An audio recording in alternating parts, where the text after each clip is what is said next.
Balakən şəhərinin Tağlar kəndində həyətyanı torpaq satışa çıxarılır. Gördüyünüz kimi məktəbdən təxminən 500-700 metr aralı məsafədə yerləşir. İrəlidə orta məktəbdir, poçtdur. Yəni bu mərkəzdən təxminən 500-700 metr içəridə yerləşir. Satışa çıxarılan torpaq.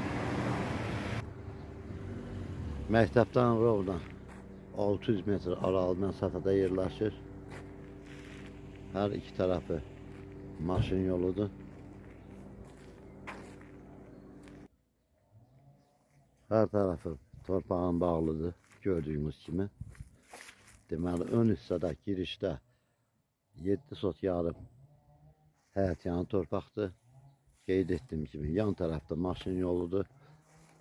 Arxa tərəfdə 8 sotu pay torpaqdır. Yəni, hər ikisinin ayrı-ayrılıqda kubçaları var.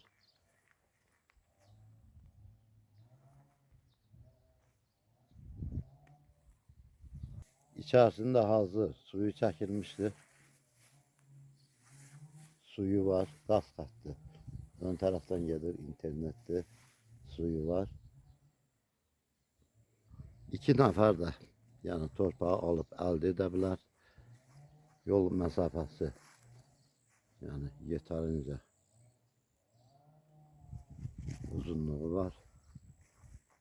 Yol boyu 42 metradır. Yəni ölçülübdür. Qiyməti 16.000 manata təklif olunur. Kubçalıdır.